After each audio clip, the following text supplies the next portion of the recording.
साहित्य प्रीत मंच के सभी मित्रों को मेरा नमस्कार। मैं नरेंद्र कौर छाबड़ा, औरंगाबाद, महाराष्ट्र से आज आपके समक्ष डॉक्टर कमल चोपड़ा जी की लघु कथा लेकर आई हूँ।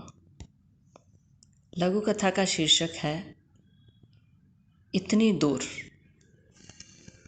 खबर फ़ोन पर मिली थी, जिसे सुनकर वह एकाएक उदास हो गई थी। घबराकर पति ने पूछा था, खैर तो है? भर्राए स्वर में उसने कहा, भैया कंपनी की तरफ से यूके जा रहे हैं। एक ही तो भाई है मेरा, वो भी विदेश जा रहा है। इतनी दूर। ठहठहाकर हंस पड़ा वह। अरे, यह तो खुशी की बात है। यहाँ रखा ही क्या है? विदेश की बात ही कुछ और है। वैसे भी अब ग्लोबलाइजेशन हो चुका है। अब क्या देश क्या विदेश, कहीं कोई फ़र्क नहीं। दूरियां घट रही हैं। बटन दबाओ और जिससे मन चाहे बात कर लो। एक शहर में रहते हुए भी रोज़ रोज़ कहाँ मिलना हो पाता है। साल भर बाद कभी किसी शादी ब्याह में मिल लिए तो मिल लिए। आमतौर पर फ़ोन पर ही बात होती है। फ़ोन के लिए अब कहीं कुछ क्या दूर। फ़ोन पर बात करके मिले बराबर हो जाता है।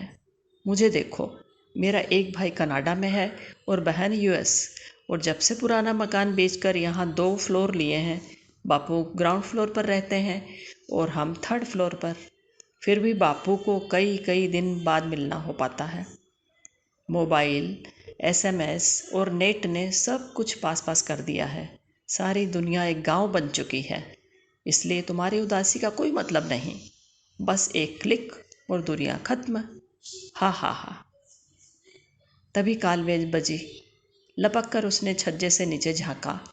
बाबूजी वाले पोर्शन के बाहर 3-4 लोगों के साथ बाबूजी की काम वाली बाइक खड़ी थी। लपक कर वह नीचे आया। दरवाज़ा अंदर से बंद था। बाबूजी खोल ही नहीं रहे थे। पड़ोसी ने आगे बढ़कर कहा, मुझे तो यूएस से आपकी सिस्टर का फ़ोन आया था। बाबूजी ने ही दिया होगा उन्हें मेरा नंबर। सिस्टर कह रही थी वे 2 दिन से बाबूजी को फ़ोन मिला रही हैं। नो रिप्लाई जा रहा है। बाबूजी उठा ही नहीं रहे। उन्हें चिंता हो रही थी। सिस्टर ने ही बताया कि इस बिल्डिंग में आप 3rd फ्लोर पर रहते हैं। शायद उनके पास आपका नया फ़ोन नंबर नहीं था।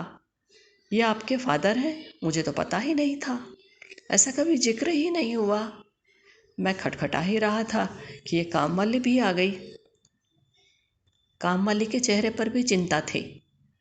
अब भी आई तो ये दरवाज़ा खटखटा रहे थे, पर बाबूजी दरवाज़ा ही नहीं खोल रहे। परसों काम करके सुबह 11 बजे जब मैं यहाँ से गई, तब तक तो बाबूजी ठीक ठाक थे। कल होली को मेरी छुट्टी थी। कल मैं आई नहीं। शर्म आ रही थी उसे। इतना पास रहते हुए भी उसने कई दिन से बाबूजी की कोई सुध नहीं ली थी। अपनी ही दुनिया में मस्त था। होली भी आकर चली गई। फ़ोन तक नहीं किया था। और बाबूजी इधर। दरवाज़ा तोड़ा गया। सामने इजी चेयर पर बाबूजी बेजान पड़े थे। गर्दन एक तरफ को ढुलकी पड़ी थी। उनकी खुली हुई आंखें दरवाजे की ओर ताक रही थीं, जैसे किसी का इंतज़ार कर रही हों। धन्यवाद। कृपया इस लघु कथा पर अपने विचार अवश्य दें।